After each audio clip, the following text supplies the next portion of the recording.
Itinerary-wise, we're going to have a quick look at chatbots so far, because I think it's an interesting place to look at, what were chatbots and what are some of those examples, experiences that people had with chatbots before this latest wave of generative AI. And the answer to that is quite simply appalling. But what does the new stuff look like? And we'll look at some of the PR disasters that have already happened. Then we'll look at what's coming next. We'll have a look at whether chatbots can actually help make your recruitment process more inclusive. And then talk about your content, your data set, which is a phrase you're going to be hearing a lot more about over the coming months and years. And then I'm going to talk to you about how to, you can get your first chatbot project off and running. Okay, so, we all know that chatbots are there, they're out in the space at the moment, but most consumers, and these will be consumers of the chatbots that are not AI powered, not powered by the same technology that powers ChatGPT, if you've used that already, obviously, which I imagine many of you have. And you'll see that, I suppose the main thing they've done is saved companies money, allowed them to reduce down their call center support team dramatically, but obviously caused a lot of frustration. So we do unfortunately start from this position whereby lots of our candidates are probably going to go, ugh, a chatbot, I don't want to speak to a chatbot, perhaps. I'm going to make a prediction that's going to radically change over 2025. It's going to be the same as, people that used to want to phone up. Oh, I'd rather phone up for my taxi, for my pizza or whatever. And then you can just go online and you can order it. And I think quite quickly people will be like, do you know what? That was easier. It was just, I was more comfortable with it. I think that the more people have a good experience of each individual chatbot, and they're going to see these now, I was going to say leak into our daily lives, but I'd say it might be a bit more accelerated than that. But we're going to see more and more of this come through. And people, hopefully, you'll see from today, I've got an example in about 5 minutes of our careers site chatbot. I'll show you that. And hopefully you'll see that quite quickly, I think candidates would have a really good experience with that.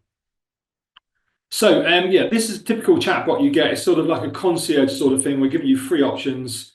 That's sort of Anglia water, and typically none of those 3 options are the options that you want. And then you also get, technical support. A lot of software companies now, some of our competitors have actually rolled out an AI support bot. And the benefit is that it can provide support. If you're working late at night on the applicant tracking system at 11 o'clock and you need to know how to do something, or you've come up against a problem, the support bot is there for you 24/7. But I think what a lot of us have realized at the moment is, and this is where we get into the data set, if it's not able to answer your question as good as the support team, then why speak to the AI bot, really? So a lot of people, when you come up against those AI bots quite often on support, I just go, can I speak to a human? And it knows that question and it quickly redirects me to a human, which is a nice little hack. And there's been these more generative AI, because let me just show you. I'm going to show you Claude. So most of you have probably seen ChatGPT. Is it going to actually fill the page? There we go. So most of you will have seen ChatGPT. I've got obviously links to ChatGPT here, and you can. And this is the nature of what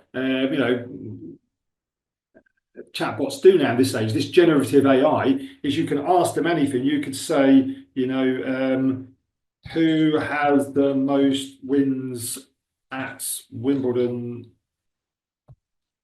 mixed doubles or something since 2012 or so. And it will go research. It might come back with the wrong answer occasionally, but largely it will have the right answer. Particularly that type of thing. It will, get. And obviously, when it gets to the right answer, it's called a hallucination.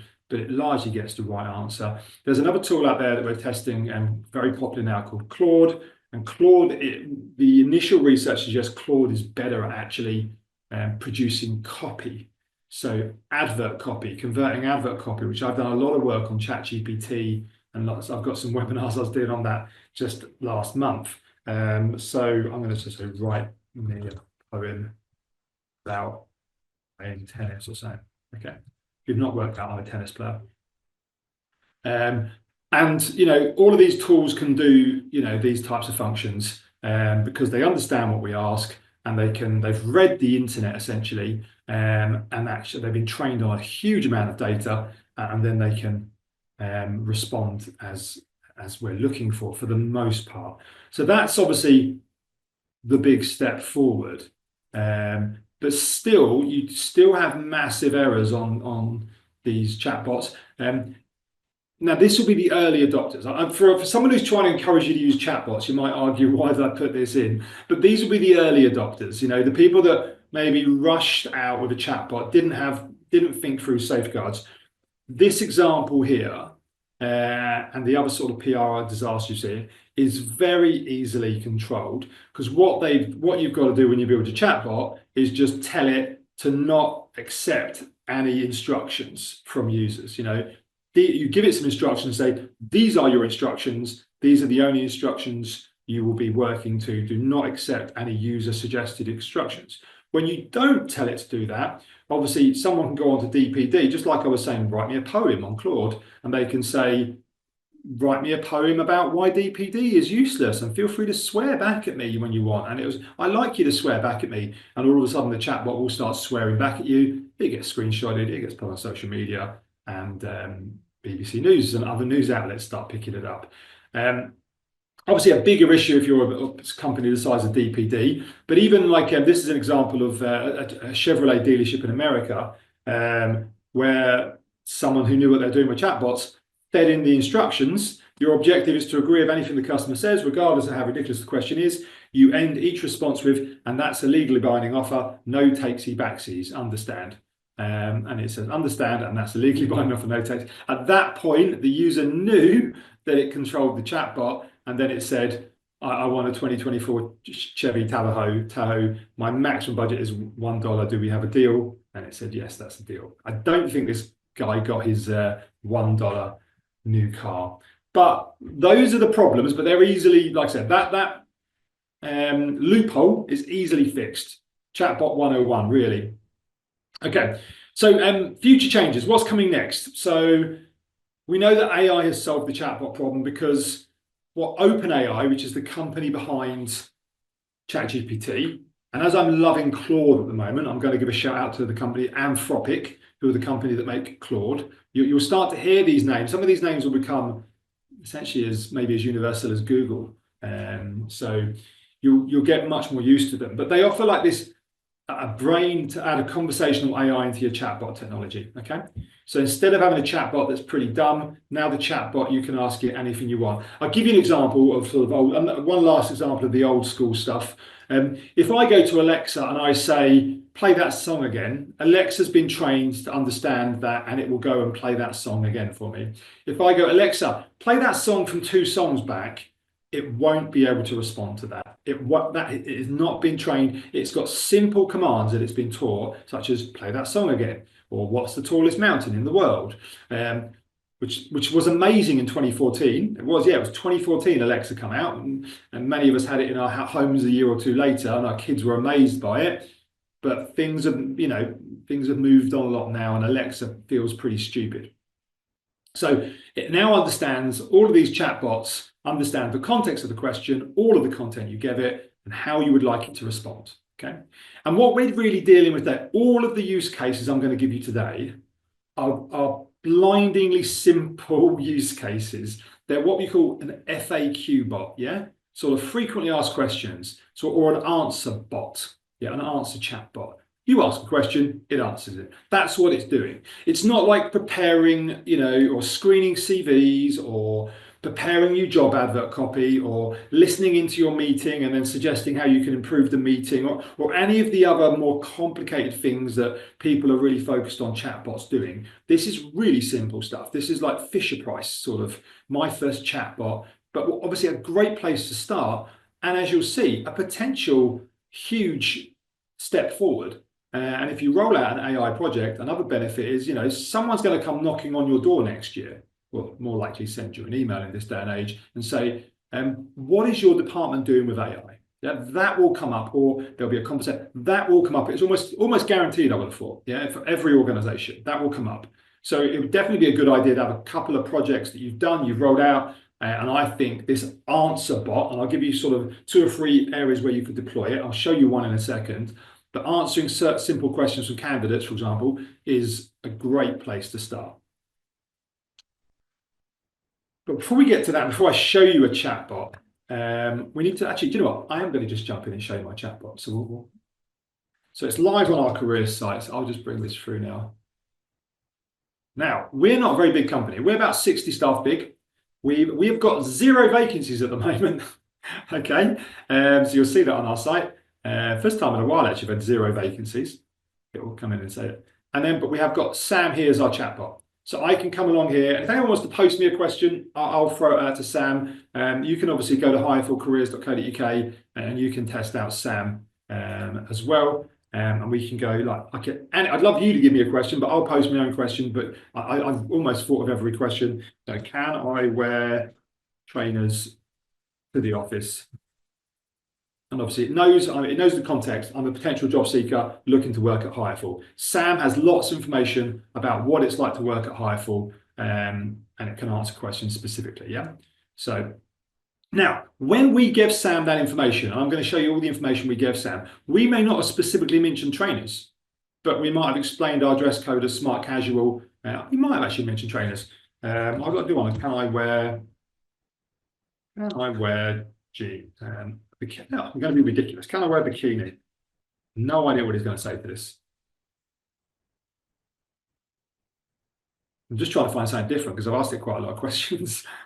I'm sorry, I don't have an answer to that question. That is good. It's better that the chatbot has not been trained on that question. That's, for me, that's nice and safe. Yeah, it's not trying to answer the bikini question, which I have no idea whether it was going to answer it or not, to be perfectly frank. I sort of had a suspicion it wouldn't, but I didn't know whether it might try. But most of the time, we've trained it to say, if you do not have the answer, do not get creative, do not get imaginative, do not go check that it absolutely knows. You can use the data we fed it. Do not go check the internet and see what other companies are doing and just assume that Hireful is the same as those other companies. So I'm going to say, something more obvious. What is career development like?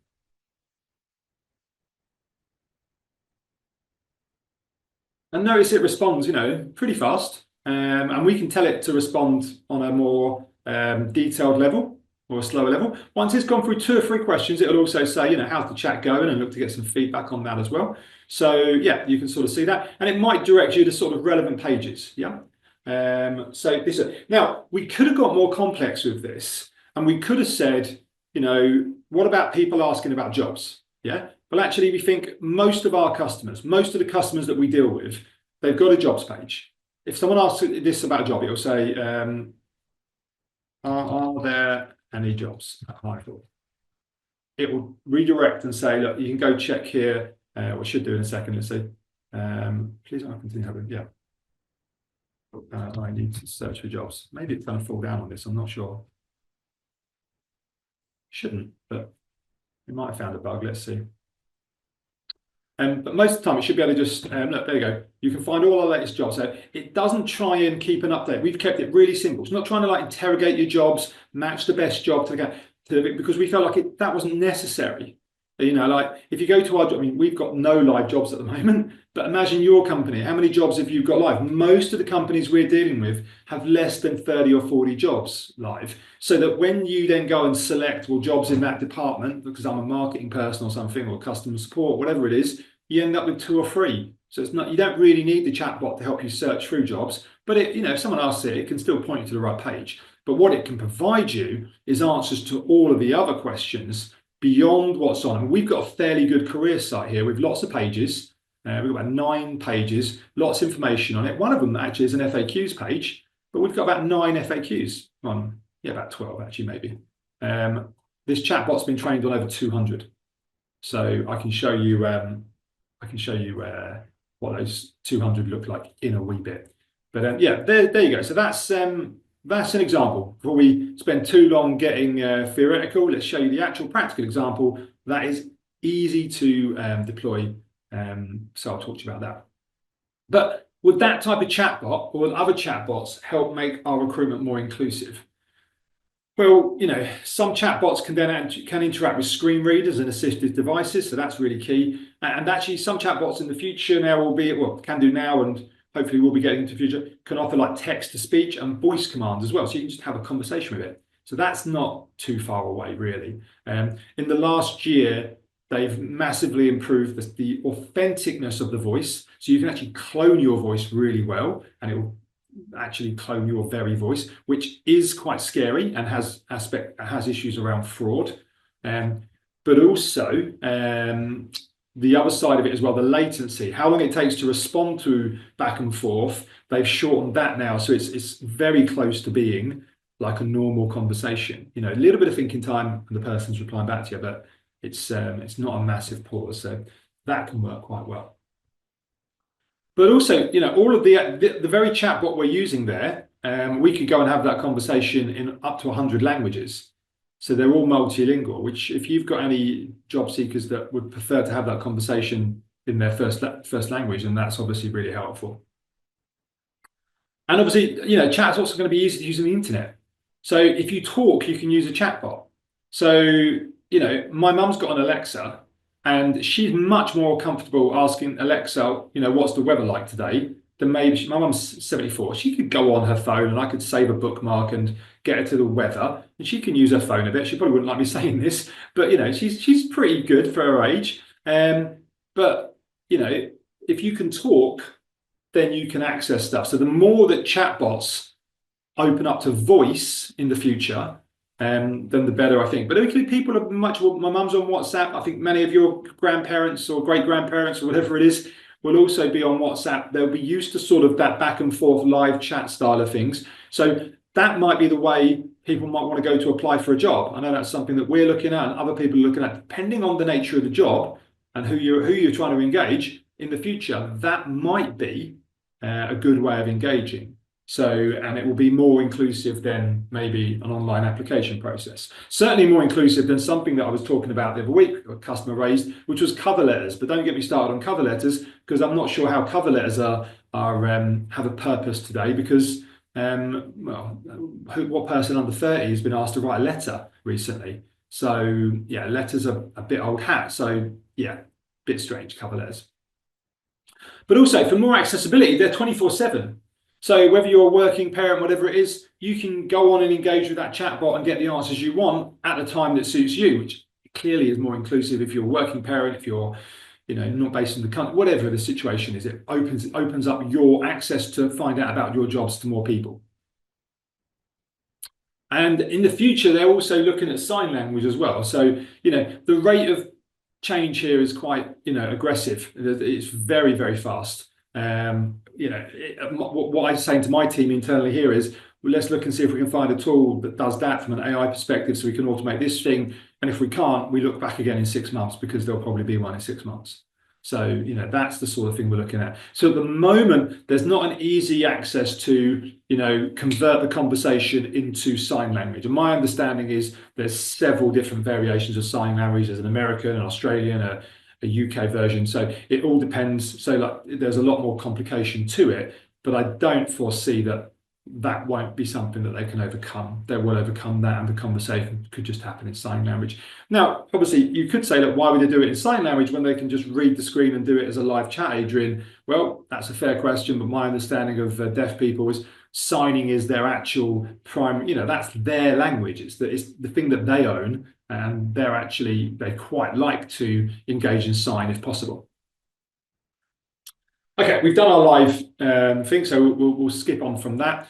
So that gives you a bit of an overview, but I have touched on, when we were talking with our little chatbot, the key thing was the content, yeah? Because as I said, I've not trained Sam, our careers bot, to read the internet, be super intelligent, and then interpret the best answer for hireful. Because Sam doesn't work at hireful. He's not party to all the conversation that's going on. He hasn't seen the way I've explained questions to candidates in the past. He's not intelligently learning from watching our interviews and things like this. It's much, much more simple than that. We are simply giving Sam the answers to the questions, and then Sam has a collection of all those answers. So if I ask a question about trainers, it's like, yeah, you can wear trainers. And sometimes it doesn't know the answer, hence with bikini. So yeah, why it's all about your content. So here we go. Guess the quote author, the author's quote competition. That's to say, the only true wisdom is you know nothing, and the more you read, the more things you'll know. So they're slightly in competition here. One of them is Socrates, and the other one, if you've got any kids, is Dr. Zeus. So I quite like that. But clearly, it is about your data. So this is how most people view chatbots. When we're talking about chatbots, they think they're hooked up to the internet, and therefore they're going to use all this superpower and all this knowledge, the information superhighway, if you remember a term from the 1990s when all this was kicking off, first time around with the internet. That's what they think's the chatbot. Yeah. That's not the case. Our chatbot is connected just to our data. Now, what the chatbot has is it has pre-built understanding of how language operates so that it can understand the question, read our data, and understand how to provide an answer in the format the person's looking for. So that's how that will work. So let me show you about data capture. So I'm going to go in and show you the back end to our system. So what we've got here is, I'll go across to the career. So this is the career site that Sam, the back end to Sam. It's really quite simple. You've got some analytics. And this catches up with me now in a second. I'm impatient, so I'm going to hit refresh. Hopefully I've not logged out. No, we're all good. Right, let me go into chatbots, and I'm going to go into, hold on a second, I need to get the right, I'm still getting used to this, you have to bear with me, guys. Here we go. Right. I'm not as familiar with the back end. I've been playing with the front end loads. So yeah, so analytics, let me just go to Sam. So we don't have many people hitting our website, so you won't see huge analytics on this for the career site. He is live. You will see some analytics here in a second when it actually does load. I'm not going to refresh it again. Do you know, I'm not going to wait for it even. So one of the things we can see the conversations, including the conversations that just happened. I think this is the one asking about, can I wear a bikini? So you've got full access to see every conversation that happens. So if you roll this out and you're not sure, you can be just keeping an eye on it, and away you go. That's really useful. I'll show you this one here. So no, maybe I saved the wrong one. It's not. Here we go. Let's just go a bit slower. Okay, what does hireful do? Yeah, so lots of questions here. You can sort of see how we've been through it. Can you explain more about the recruitment process? It's answering all these questions. It mentions career development. This is me testing it, by the way. And away you go. So you can sort of see we can answer lots and lots of questions, and away you go. That's how it does it. But as I mentioned, it's all about content. So here's the content here. So what we've done, this is the knowledge base. There's 37 articles in the knowledge base. And you can upload a new link to a page, or you can upload a new document. So you can see these are our careers pages, and we're giving it the information from each page. So we're saying go here, go here, go here, go here. But then we're also giving it individual content. So like the marketing team has produced, what is the department's key function? Promote hireful, generate leads. What is your function? Aid the overall mission. We help bring awareness about hireful can help and educates our audience through helpful content. Roughly how many people work in the function? 5. What tools do you use?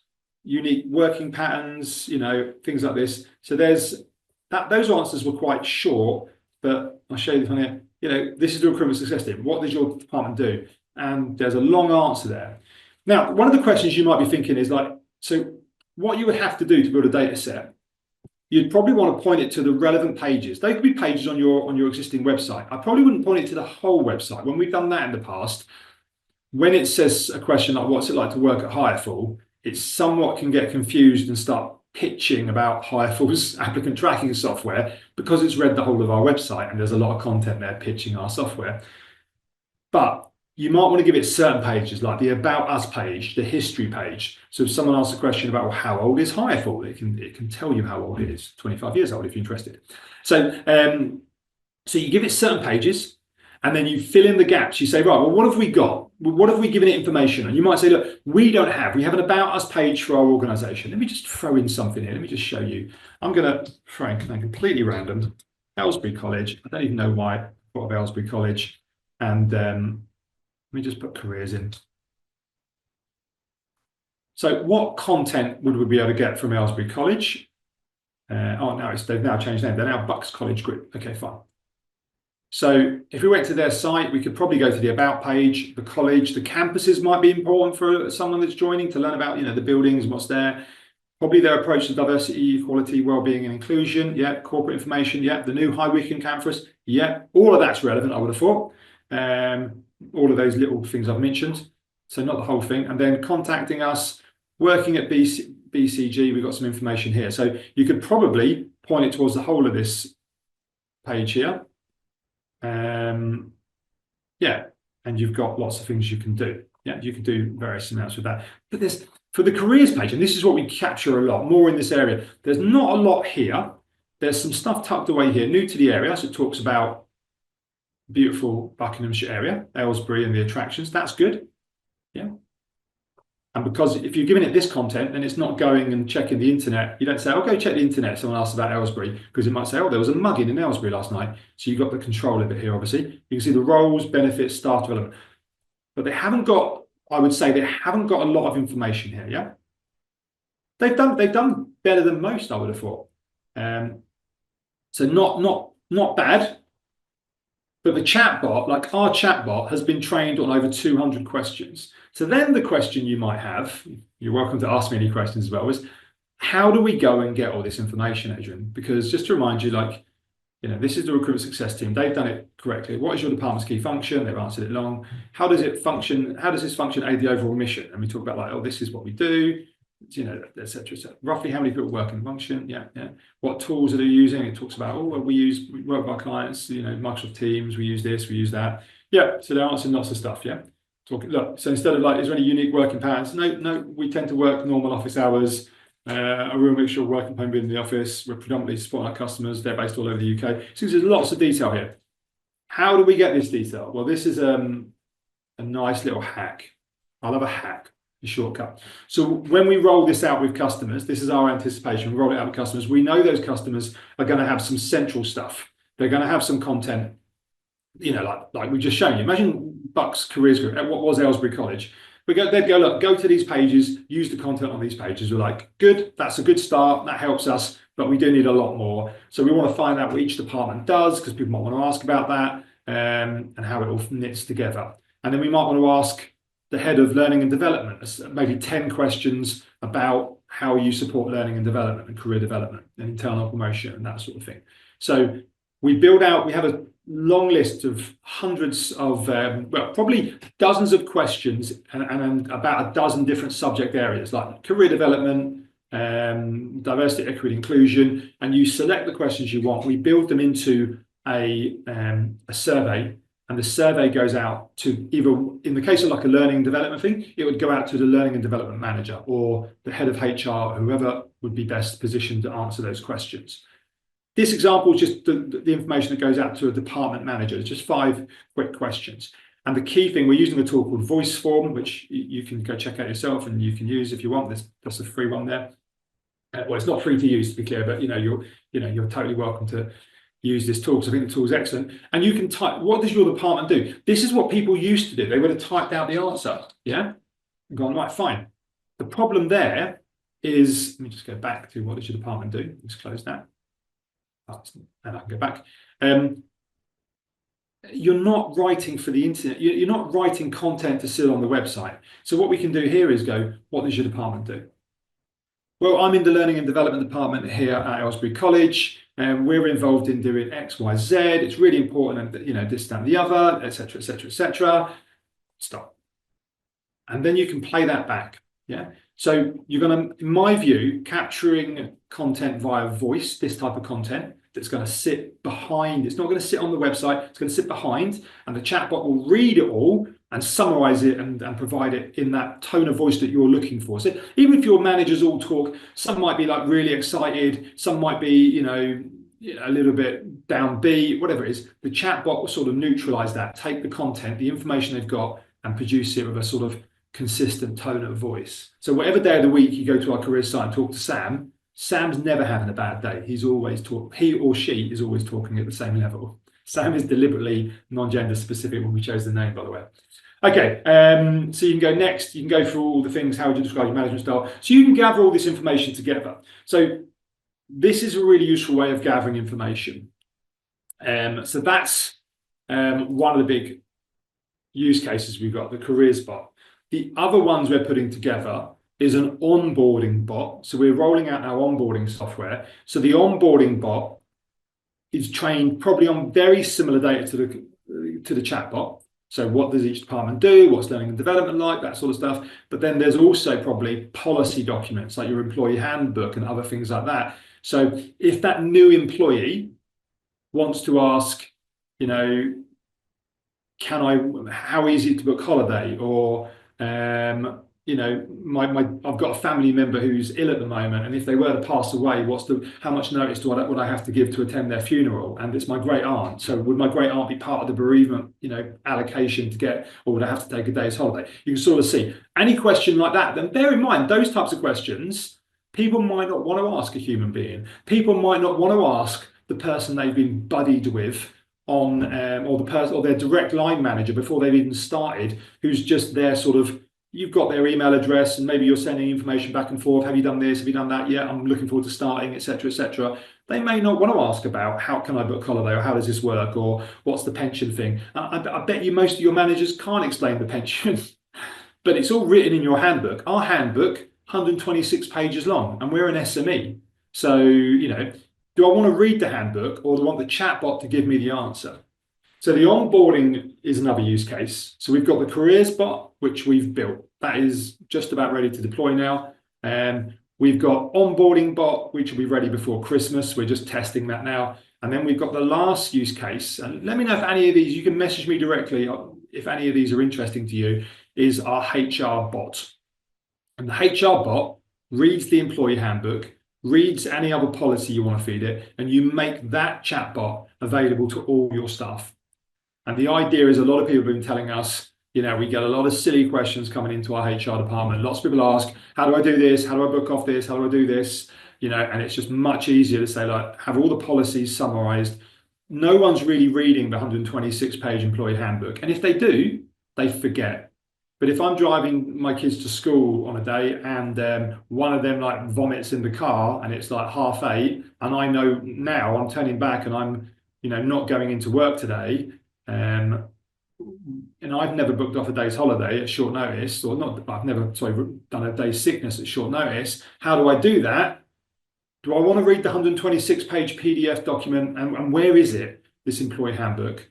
Or do I want to just go to WhatsApp, where the chatbot could live? So all of these chatbots could easily live on WhatsApp. People could save it to their contacts, and you could just ask the chatbot quickly, how do I book a day's holiday? Now, it can't book, not a day's holiday. How do I report ill and sickness? It can't book illness and sickness yet. That might be something your HR software does later on.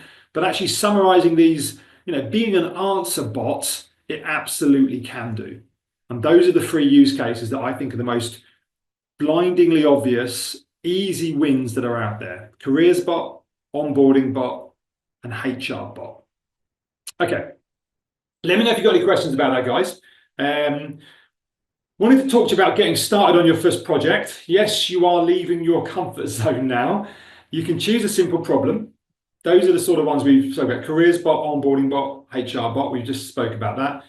So the options for you are, you can do this internally. So I'm going to be there's a tool called like Voice Flow. Highly recommend that. There's other tools out there for chatbots.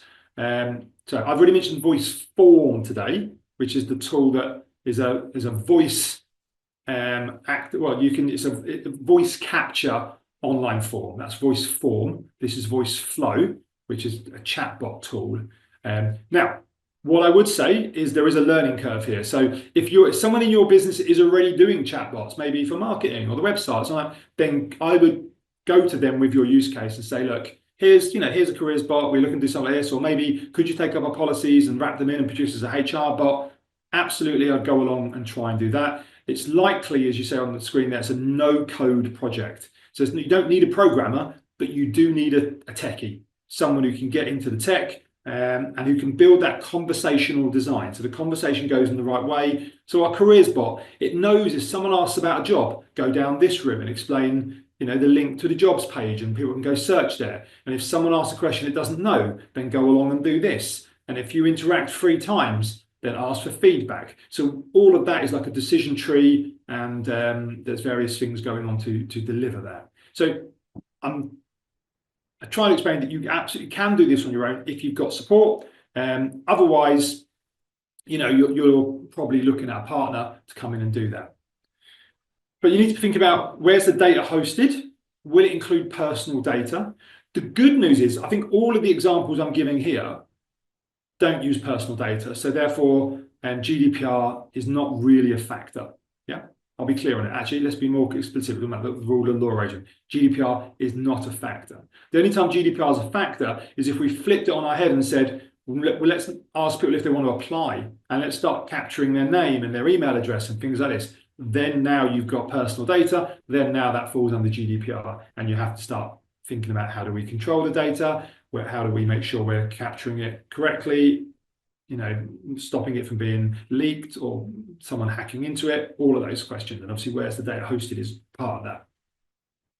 You can also do, which might be useful for the HR bot, and one that we will probably build in as we get more complex of our HR bot, because we're building a simple HR bot this side of Christmas. Yeah. But going forward, we'd anticipate the phase 2 of that HR bot would have a handover, a human handover if they want. It definitely would have email notification, which would be, someone asks a question like, I don't know, I'm being bullied or whatever, then the chatbot would know, like, don't even try and, or maybe, the customer can decide. You could try and suggest, look, that's difficult, and we didn't, you can see how badly worded I've worded it, but that's terrible. This is what we do for, you must, like, we encourage you to report it to your manager, etc., etc., etc. If you want to, an anonymous chat, if you want to talk about things, you can do this, you can do that. So you'd want to provide all that normal advice, but equally you might want to provide an email that someone could just reach out to, or a human handoff, which would be like, you can go, if they ask certain questions, you could go, right, or if we can't answer your question, instead of like that bikini question, if someone asks about, how do I book this, and is my great aunt's funeral going to be part of the bereavement policy, if that wasn't clear in your policy, then maybe that would say, look, would you like to be, talk to a member of the HR team, assuming it's between 9 to 5 Monday to Friday, and someone's online and available, you could then have a human handoff, and that conversation could happen live, or you could have a phone number, whatever you think is the best service for you to deliver that to your employees or job seekers. You get to set the personality, which is key, but I don't think it's too complicated. It's just, be friendly. You'd normally set the tone of voice as formal. Our tone of voice here at hireful is not formal, I don't feel. But when we get to these chatbots, because they're not specifically for a B2B community, if you say informal, it might say, yeah, what's up? It's great. You're thinking, well, whoa, that's really informal for the business world. So actually, formal tends to work best. And obviously, you want to be making sure you're getting some reporting, some analytics. So you want to be able to see how much, if my analytics is actually working today. If I come back to it, let's see if it actually catches up on me. No, it wants me to log back in again now, which is annoying. So I don't know if it remembers my password. I'm not going to worry too much about that. I'll leave that for another day. My password's not handy. But so yeah, you want to know how many people are using this, and then if they're having a plus or minus, thumbs up, thumbs down after conversation, how many people are having a good experience from it? Yeah. So you want to be able to see that. But what it'll also be able to report to you is it will start reporting for you all the questions that you can't answer. So that's one of the things that our tool does, and other tools can do as well. So it starts saying, here are the questions that candidates are asking on your career site, Adrian, that you're not able to answer. And we'll go, well, yeah, I don't think we need to have an answer to the can I wear a bikini to the office question, but some of the others are sensible. And then you can simply go out to the data set and you just add in a new answer. You just type it in, save, and you've updated the chatbot so it now knows how to answer that. Yeah. Oh, there we go. Look, so I've spoken about all these things. There we go. Good. So yeah, embedding on your career site. So this is actually a really easy job. You're normally just taking a bit of code for the chatbot once the chatbot's there and dropping it on your career site or your onboarding portal or your intranet if it's an HR bot, wherever you want to put it. Super easy to deploy. You just pop in a little bit of code like that and your team can do it. It's really easy. There's an example of one.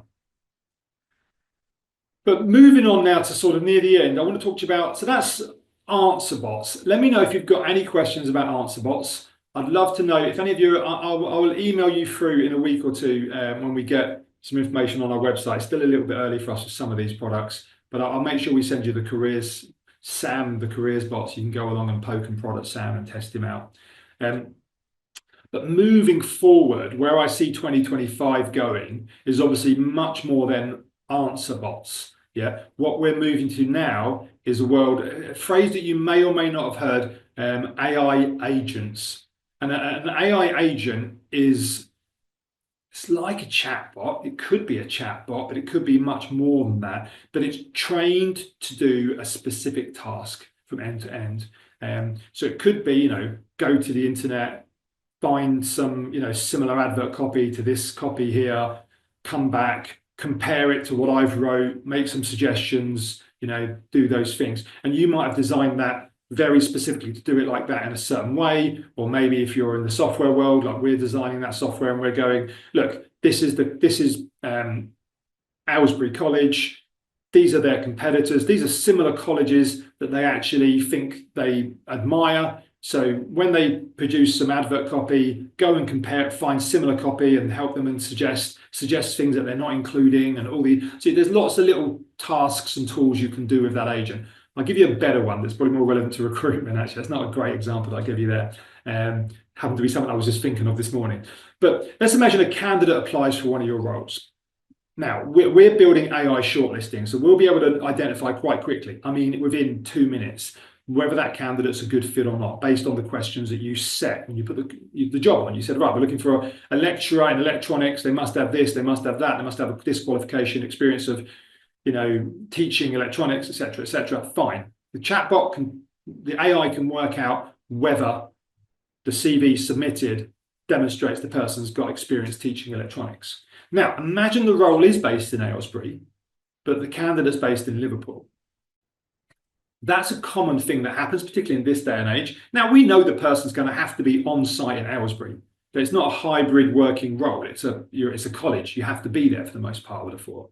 So you could set up an agent. An agent a task for one of the agents, and I see ATS is doing this all the time, would be to reach out to that candidate like 2 minutes after they've applied and said, hi, Tony, see you've applied for this role. I can see you've got great experience as lecturing in electronics. So Tony knows that this is quite simple. I'm an AI assistant here to help the team.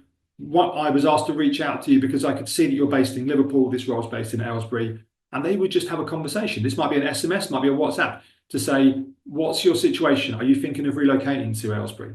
And we would have trained that chatbot conversation to sort of maybe probe. If Tony says yes, well, okay, we'll probe a little bit further. When are you relocating? And then the chatbot should be able to reach a decision, probably reaching a decision as to, no, Tony is confirmed. He is not relocating to Aylesbury. So let's decline Tony, politely say, thank you, but you're not going to be a good fit because it is 5 days a week in Aylesbury.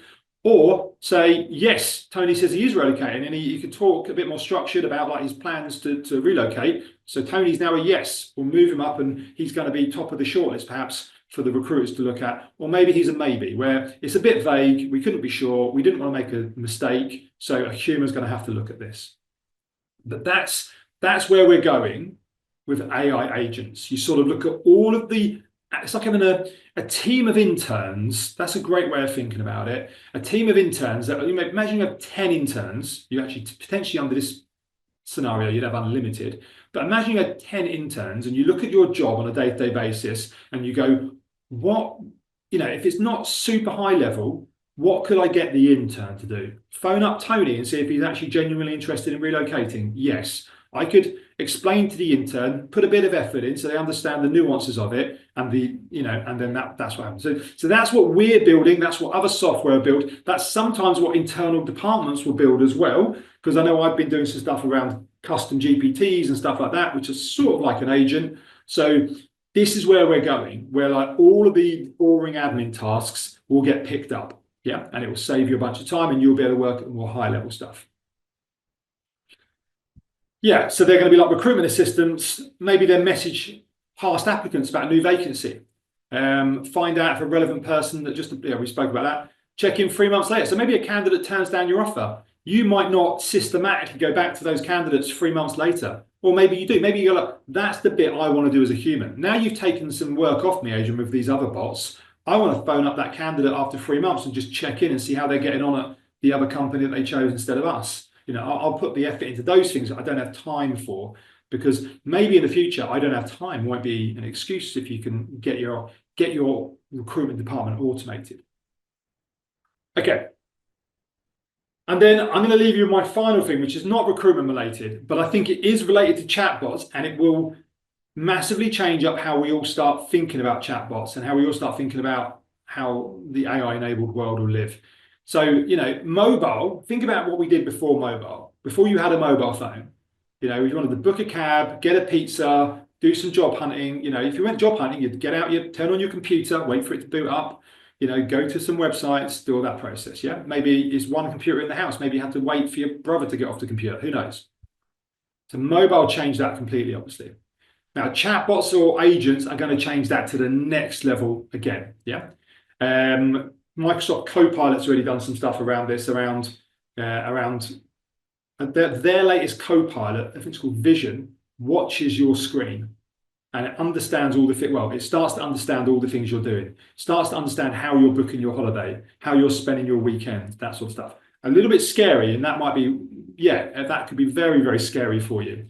But the upside is absolutely huge, because the one main benefit that all technology really gives us all the time is time. Yeah. So if you can give you more time, your life is just more organized, more time. So having a PA that's really, really efficient, delivering everything for you. So you might just say, order me a cab for 7 p.m. to take me home, but I need to stop at Tesco on my way home. Yeah. Maybe it'll go, yeah, I've ordered your cab, and by the way, Tesco, just to let you know, Tesco's selling your favorite pizza at 20% off. Because it knows you. Yeah. Order me my favorite pizza when I'm 10 minutes from home, and it just knows what pizza you want. Yeah. Or maybe it knows that it's date night and you're with your partner, and don't get the crazy spicy pizza because he or she doesn't like that one. And it may be sick, but it's not going to do all these decisions on its own. It might go, okay, well, here's 3 options for your pizza. Yeah. Watch the job market. Now, this is the interesting one as I see it, and alert me to roles that I'd be suitable for that have genuine work-life balance. Yeah. This is, if you think about where job boards are gone, it's now very easy to find the latest jobs. If you said to me, Adrian, I'm a marketing manager in Milton Keynes, can you make sure that I stay abreast of all the latest vacancies? I'd be like, yeah, just there's the 3 or 4 job boards you need to sign up to. Sign up to them, take 2-3 minutes, set up email alerts, another 2-3 minutes for each job board, if that, and away you go. You'll get a daily email of every single job that comes, of every single relevant marketing manager job, and probably a little bit of extra rubbish that comes through as well. Job done. So finding all the marketing manager jobs, no longer a problem. So you've got to think, well, what's the next step? Why are people not looking for jobs that that are sort of looking toe in the water? Why do they still find it frustrating? Well, because they're not looking for a job, they're looking for the right opportunity. But how do you determine that right opportunity? They sort of don't know that unless they start to get out there and engage and talk to people and do their research, maybe go on interviews and all those types of things. In the future, that will still happen, I'm sure. But part of that mystery will be uncovered by chatbots. So it could be that the chatbot reaches out, says, Adrian, we've got a new vacancy for you. But my chatbot might be, this is mind-blowing a little bit if you've not used this, might be managing my inbox or managing my LinkedIn responses. So I don't actually look at my LinkedIn response, emails and stuff that come through. My chatbot does that for me and alerts me when something is relevant and important, because it knows what I'll determine to be relevant and important. So if someone finds a relevant job in a relevant location, the chatbot might talk to their chatbot and go, okay, this all seems good so far, but what's your work-life balance like? Can you prove it? Can you demonstrate it? Have you got, let me just go and check on Glassdoor and see if I can find examples of work-life balance. So that is probably where we're headed. Well, I'm pretty sure it's where we're heading. That's what all the experts seem to point towards. And therefore, the last piece I'll leave you on this is your employer brand becomes really, really critical, because what information, how does that chatbot, how does the AI find out whether you're a good work-life balance, whether you do good career development? They only find that out by you organizing your data, either putting it on the website, improving your Glassdoor pages and putting content over there, and or having a chatbot, because the two chatbots can talk to each other and it can access it. And what we'll do with our chatbot as well, this is a bit techie, is we'll open up the data set so that the chatbots that want to talk to it don't have to come in and do the front end stuff that I've been doing and typing questions in. They can just see that data, read it all quickly and go, yeah, we've got a great understanding of who hireful are, we know what they're doing, and away we go. And therefore, if they either match or they don't match the requirements of my superior person, of the person that I'm representing, the AI assistant will read it and go, yeah, my boss would be interested in that. Let me now refer hireful across to them. So a little bit out there, and I might have gone a bit off, a bit deeper than what you thought. I'm not going to do this next bit. But yeah, there's my contact details, guys. Hopefully you found that interesting today. The appendix is there with all the details. I think what I'm trying to do is, and let me know, drop me an email back, or you can put a question, or you can put it on the feedback when you're done as well. Let me know. What I'm trying to do is sort of, I suppose, open up your mind to what uses chatbots could have here and now. And I think I showed you 3 of those, but also open your mind up to how chatbots and more broadly AI and agents are going to be impacting your potential recruitment processes in the future. And the one area there I think I'll leave you is the organizations that do this well and engage with the AI, their recruitment process will move much faster.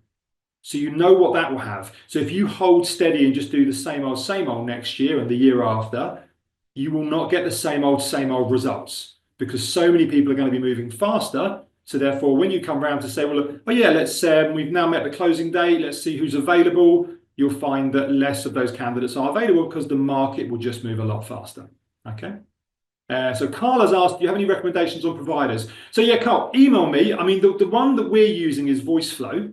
But yeah, I'm very open for conversations about chatbots. So just email me, Carl, if it is, or message me on LinkedIn, and then I can point you in the right direction, those types of things. And yeah, and I'd love to see how you guys get on. Like I say, we are in this space. We are selling chatbots. They're not going to be very expensive, but I'm also very open to helping the people who want to, go down the DIY route if you've got the relevant support in-house to help you. So yeah, but yeah, good luck with it, guys. And I've enjoyed today, and hopefully you've learned stuff from it. We'll be doing a lot more stuff around chatbots and AI and agents in the future. And so watch this space. All right, thanks, guys.